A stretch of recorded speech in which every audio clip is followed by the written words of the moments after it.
Siapa yang berani masuk ke kamar aku semalam? Kalung emas berlian aku hilang. Tenang dulu Bu, mungkin Ibu lupa naruh. Beneran udah dicari atau belum? Gak mungkin lupa. Ibu naruh semua perhiasan di kotak ini. Dan kamu tahu apa yang ibu temuin di kamar ibu? Ini punya kamu kan, Tari?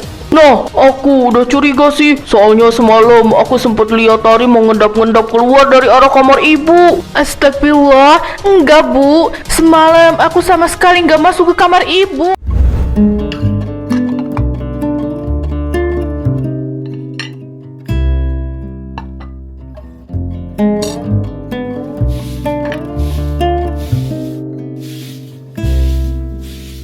Tari, itu di bawah meja masih ada remah-remah kue. Kamu kalau kerja yang becus dong. Jangan cuma tahu makan sama numpang tidur doang di sini. Iya Bu, maaf. Ini aku langsung bersihin. Tadi aku fokus beresin piring di ruang makan dulu. Alah, alasan terus. Kamu itu menantu di rumah ini. Tapi penampilan kamu lebih parah daripada Bi Ina. Lihat baju kamu itu, lusuh, bau dapur pula. Anu Bu, biar saya aja yang teruskan. Non Tari biar istirahat. Diam kamu Ina, biar dia tahu diri. Punya tampang pas-pasan, latar belakang gak jelas. Minimal bisa ngerjain kerjaan rumah buat balas budi. Karena udah dikasih tempat tinggal semewah ini. Assalamualaikum. Baru pulang udah berisik banget. Ini ada apa? Waalaikumsalam Mas. Kamu udah pulang? Mau aku buatkan teh hangat atau mau langsung mandi? Gak usah so perhatian Tari. Syahrul, kamu lihat itu istri kamu. Ibu tuh risih lihat dia pakai daster begitu. Kalau besok-besok ada kolega bisnis kamu datang dan lihat dia, apa kata mereka? Kamu mau istri kamu dikira pembantu baru di sini? Oh, udahlah Bu, aku capek banget hari ini. Masalah baju jangan diributin terus. Yang penting kan Tari udah bantu-bantu di rumah. Kamu itu terlalu lembek. Dengar ya Tari, besok-besok kalau ada tamu, kamu lebih baik di dapur aja, gak usah muncul ke depan. Ibu gak mau harga diri keluarga ini jatuh, cuma gara-gara penampilan kamu yang kuno itu. Aku cuma berusaha bantu Bi Ina buat rapihin rumah Bu. Aku nggak bermaksud mempermalukan Mas Sahrul.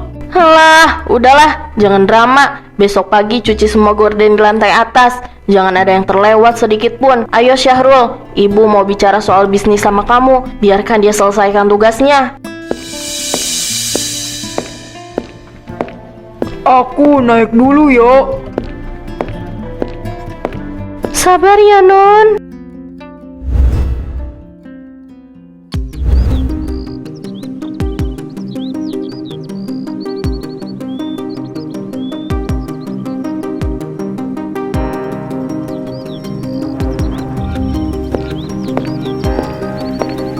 Mana kunci motor Mas Syahrul? Cepat kasih ke aku. Aku ada urusan penting sekarang. Loh, Bobon, Mas Syahrul kan belum bangun, Bon. Lagian, motornya mau dipakai dia berangkat kerja bentar lagi. Emang kamu mau kemana pagi-pagi begini? Wah, gak usah banyak tanya. Kamu itu cuma menantu di sini. Gak usah so ngatur urusan aku deh. Cepet ambilin kuncinya, atau aku yang masuk dan berantakin semuanya. Permisi, selamat pagi. Maaf mengganggu. Saya mau menagih iuran keamanan dan kebersihan bulan ini. Aduh, Pak RT ini ganggu aja sih. Orang lagi sibuk juga. Nanti datang lagi aja. Astaga, maafin adik ipar saya ya Pak. Bobon memang lagi buru-buru. Ini Pak, kebetulan aku ada uang simpenan sedikit. Cukup buat bayar iurannya. Terima kasih Mbak Tari. Harusnya semua orang di rumah ini punya sopan santun kayak Mbak. Mas Bobon itu kalau bicara tolong dijaga. Saya ini orang tua. Cih, so pahlawan kamu ya. Pakai uang tabungan kamu itu gak seberapa. Itu cuma buat cari muka. Udah buruan, mana kuncinya? Aku kasih ini karena nggak mau kamu berisik.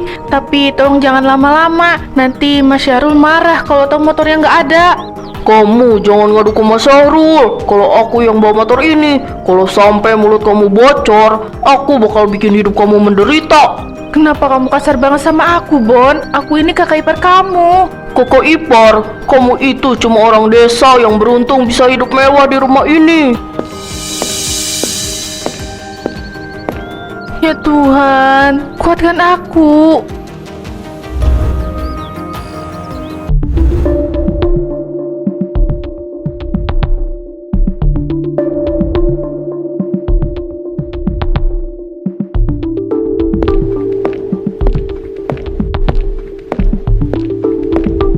Dini, akhirnya kamu datang juga. Cantik banget kamu malam ini. Beda banget ya kalau wanita karir yang sukses, auranya terpancar. Tante bisa aja, maaf ya telat. Tadi ada rapat mendadak sama direksi. Malum, setelah naik jabatan jadi kepala cabang, tanggung jawab aku makin besar. Oh, kamu udah jadi kepala cabang sekarang, Din. Selamat ya, itu prestasi yang luar biasa. Tuh, dengar Tari, Dini ini seumuran sama kamu loh, tapi prestasinya udah setinggi langit. Syahrul itu butuh pendamping yang sepadan, yang bisa diajak bicara soal bisnis juga. Selamat ya Mbak Dini, hebat sekali bisa sukses di usia muda. Makasih Tari.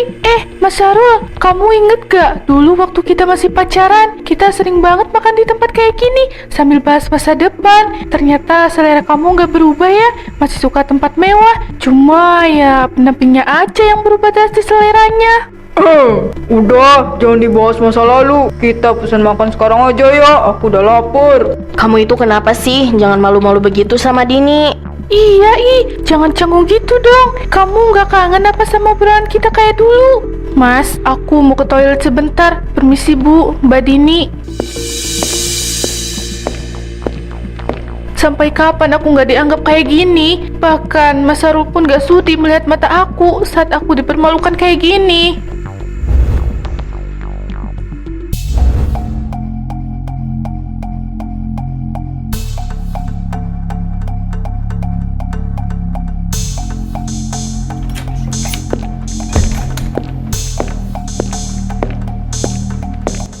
Aku bener-bener butuh uang buat bayar hutang. Sekarang aku harus ambil emas perhiasan ibu buat nutupin utangku.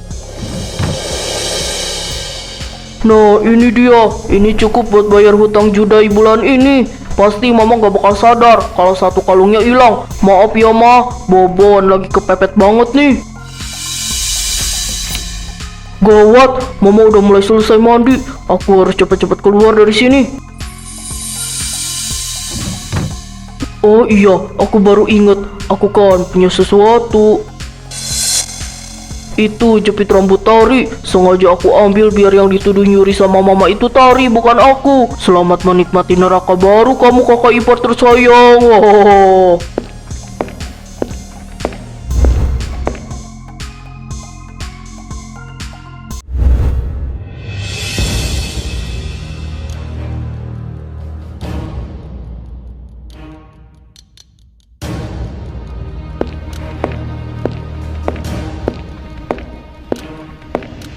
Siapa yang berani masuk ke kamar aku semalam? Kalung emas berlian aku hilang. Tenang dulu bu, mungkin ibu lupa naro. Beneran udah dicari atau belum? Gak mungkin lupa. Ibu naruh semua perhiasan di kotak ini. Dan kamu tahu apa yang ibu temuin di kamar ibu? Ini punya kamu kan Tari? Nah, aku udah curiga sih. Soalnya semalam aku sempat lihat Tari mengendap-endap keluar dari arah kamar ibu. Astagfirullah, enggak Bu. Semalam aku sama sekali enggak masuk ke kamar ibu. Itu emang jepit rambut aku. Tapi aku enggak tahu kenapa bisa ada di sana. Bohong kamu, udah ngaku aja. Tari, bener, kamu yang ngambil. Tolong jujur. Kalau kamu kembalikan sekarang, aku bisa bantu bicara baik-baik sama ibu. Mas, kamu harus percaya sama aku. Aku nggak mungkin melakukan itu, Mas. Demi Allah. Gak ada ampun lagi Tari. Ibu gak sudi ada maling di rumah ini. Syahrul, pilih sekarang. Kamu usir wanita ini atau ibu yang pergi dari sini dan coret kamu dari daftar waris. Tari, lebih baik kamu pergi dulu. Ibu lagi emosi banget. Aku nggak bisa berbuat apa-apa kalau buktinya udah jelas begitu. Jadi, kamu ngebiarin aku dibuang karena kesalahan yang gak aku lakukan, Mas. Oke, aku pergi. Aku gak akan sudi mengemis di rumah yang isinya orang-orang jahat seperti kalian. Suatu saat, kamu bakal menyesal, Mas.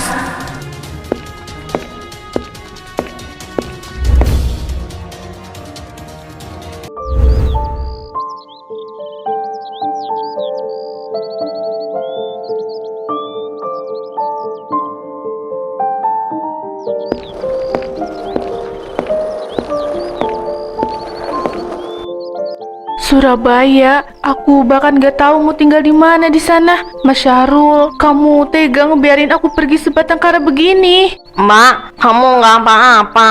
Wajahmu pucat banget.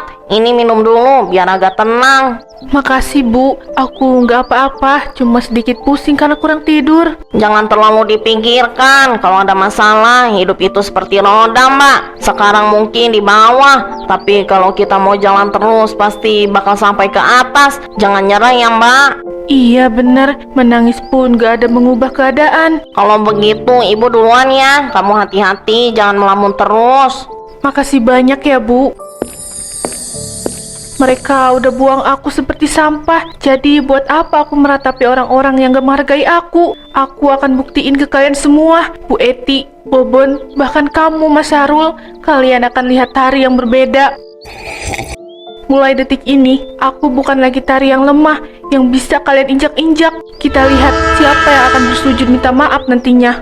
Kereta jurusan Surabaya segera berangkat. Penumpang harap segera menuju peron 3 ya.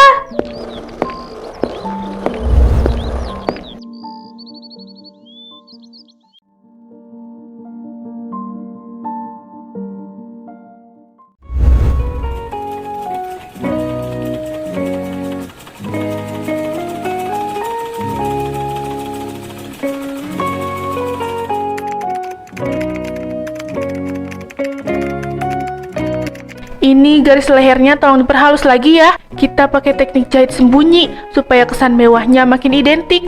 Klien kita termasuk orang perfeksionis soalnya. Baik, Bu Tari, segera saya perbaiki. Bu Tari, ada kabar luar biasa. Pihak manajemen dari The Grand Boutique baru aja mengirim surel. Mereka setuju dengan kontrak eksklusif yang kita ajukan kemarin. Serius? Berarti mereka setuju dengan syarat kalau nanti desainnya tetap pakai label nama aku, bukan label butik mereka. Betul Bu, mereka bahkan minta kita langsung memasok 300 pieces buat opening cabang baru mereka bulan depan. Ini kontrak terbesar kita tahun ini Bu. Bagus, kerja keras kita selama 3 tahun ini akhirnya terbayar. Tolong siapkan jadwal pertemuan dengan tim produksi. Aku mau pastikan kualitas bahan tidak turun sedikit pun meski pesanan membeludak. Ibu benar-benar hebat. Dari awal kita bangun workshop kecil ini di gang sempit sampai sekarang punya brand sendiri. Ibu gak pernah sekalipun menyerah ya. Luka di masa lalu itu guru yang paling galak Maya. Kalau aku gak dipaksa mandiri dengan cara yang menyakitkan, mungkin aku gak akan pernah tahu kalau aku punya bakat bisnis kayak gini. Oh iya Bu, setelah ini ada jadwal survei lokasi untuk butik cabang kedua kita. Ibu mau berangkat sekarang? Iya, yuk berangkat. Aku mau pastikan lokasinya strategis. Aku ingin semua orang di kota ini mengenal nama brand kita.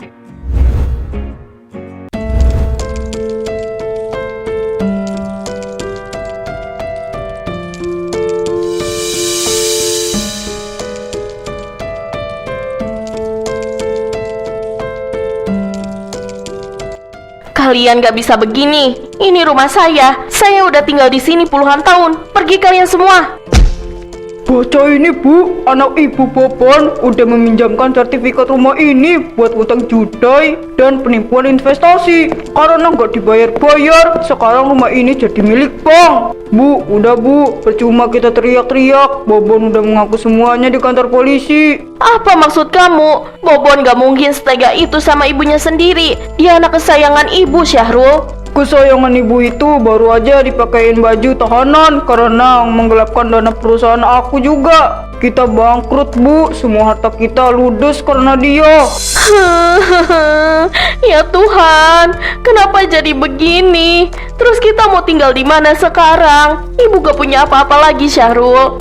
Itu karma kita dulu Bu, itu karma kita Bu. Dulu kita membuang orang yang tulus. Sekarang kita justru dihancurkan oleh orang-orang yang paling ibu puja-puja. Tari, maafin ibu Tari. Ibu udah jahat sama kamu. Ternyata benar, penjahat sebenarnya itu ada di dalam selimut kita sendiri. Ayo, cepet kalian pergi dari sini. Ayo Bu, kita harus pergi dari sini sebelum makin malu dilihat tetangga. Kita cari kontrakan kecil dulu. Aku bakal cari kerja serabutan buat kita makan besok.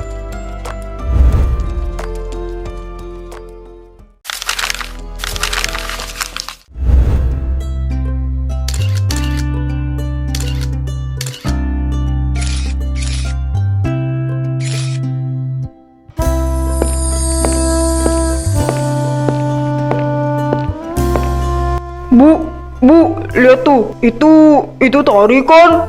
Mana mungkin, tapi kok beneran mirip Tari ya? Dia cantik banget. Bajunya, itu baju orang kaya banget.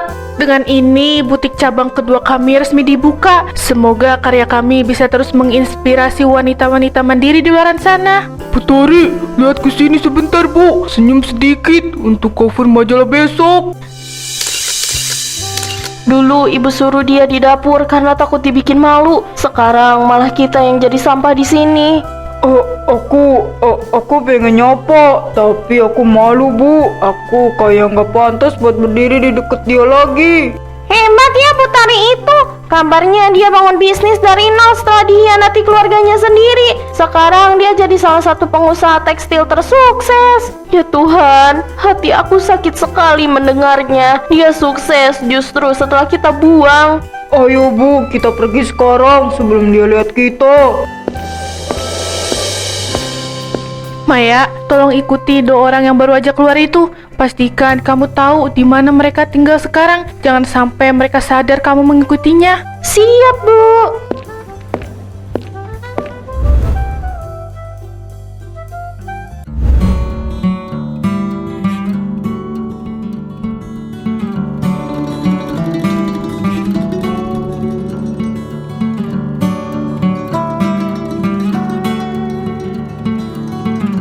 Aku nggak nyangka kalian akan secepat ini kehilangan segalanya. Maya bilang kalian tinggal di kontrakan sempit di pinggiran kota. Iya Tari, aku benar-benar minta maaf. Aku gagal menjaga rumah, gagal menjaga ibu, dan yang paling aku sesali, aku gagal menjaga kamu dulu. Tari, maafin ibu nak. Ibu udah jahat sekali, fitnah kamu maling. Padahal ternyata anak kesayangan ibu sendiri yang jadi bajingan. Berdiri Bu, jangan begini. Aku panggil kalian ke sini bukan untuk melihat ibu merendahkan diri.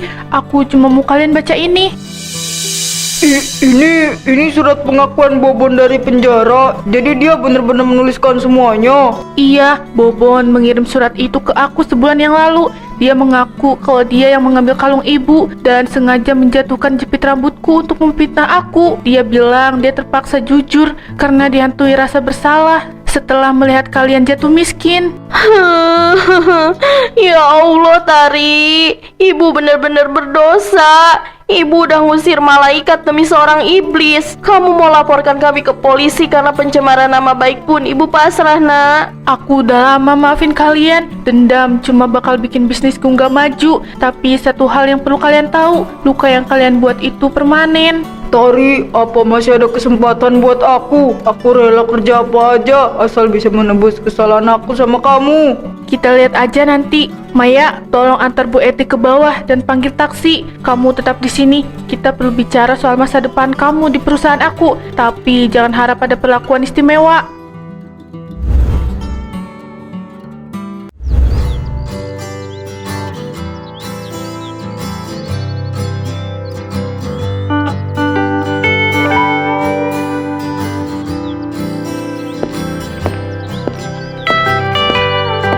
Jadi kamu serius mau kerja di sini? Kamu tahu kan, kalau kamu kerja di sini, aku nggak akan kasih kamu jabatan manajer atau posisi enak lainnya.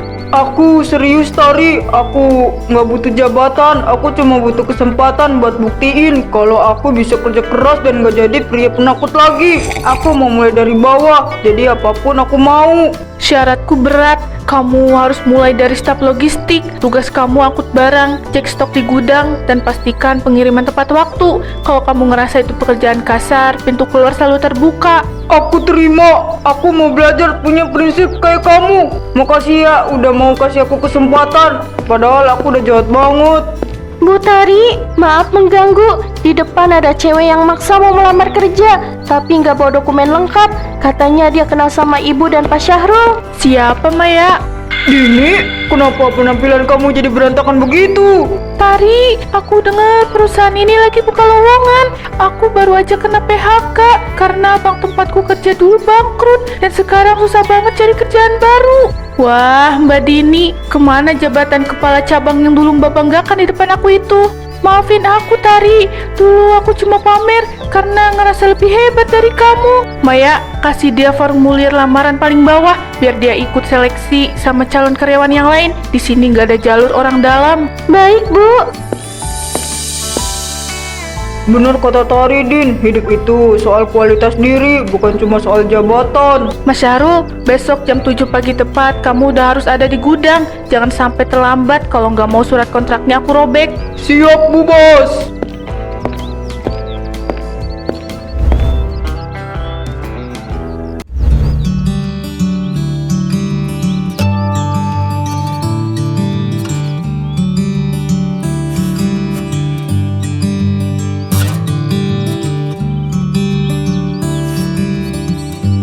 Nah, setelah Kancil berhasil menyeberang sungai, dia tidak lupa berterima kasih. Jadi kita semua tidak boleh sombong ya. Harus selalu rendah hati seperti Mbak Tari yang baik ini. Iya, Nek. Mbak Tari baik banget kasih kita buku baru. Aduh, lumayan juga ya angkut 10 kardus pagi-pagi begini. Tapi rasanya puas banget, Bu. Badan capek tapi hati tenang. Bagaimana, Mas? Udah beres semua logistiknya?